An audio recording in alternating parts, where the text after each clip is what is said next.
రాయలసీమ తిరుమల వాడపల్లి వెంకటేశ్వర స్వామి వారి ఆలయంలో హుండీల లెక్కింపు కార్యక్రమం బుధవారం నిర్వహించారు.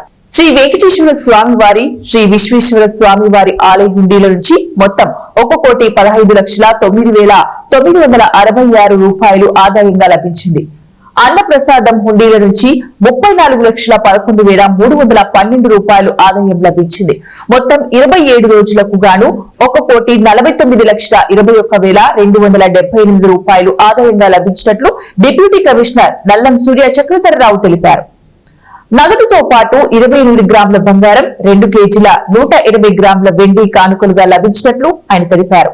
మొత్తం 4 దేశాలకు చెందిన 45 విదేశీ కరెన్సీ నోట్లు సైతం మొత్తం లభించినట్లు తెలిపారు. హుండీ లెక్కింపునకు పర్యవేక్ష అధికారిగా అమలాపురం దేవాదాయ శాఖ అధికారి అసిస్టెంట్ కమిషనర్ వి సత్యనారాయణ, తనిఖీదారుడుగా TVS R Prasad, M Satyanarayana, Velicheru గ్రూప్రీ దేవాలయాల తదితరులు పాల్గొన్నారు. అర్చక స్వాములు, గ్రామస్తులు, పత్రికా ప్రతినిధులు, శ్రీవారి సేవకులు, దేవస్థాన సిబ్బంది హుండీ లెక్కింపు కార్యక్రమంలో పాల్గొన్నారు. ఓం నమో వెంకటేశాయ నమః.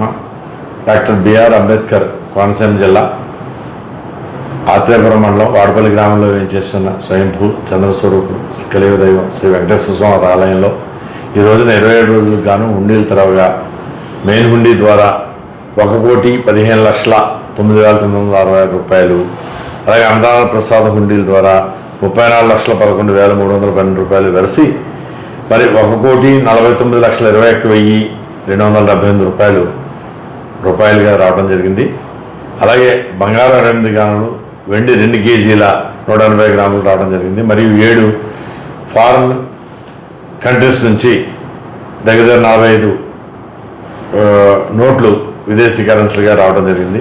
ఈ యొక్క కార్యక్రమాన్ని కూడా దేవాదాయ ధర్మాదాయ శాఖ అసిస్టెంట్ కమిషనర్ అయిన వి సత్యనారాయణ గారి పర్యవేక్షణలో జరిగింది.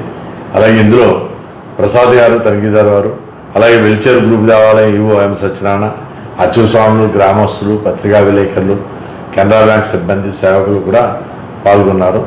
ఓం నమో వెంకటేశాయ నమః.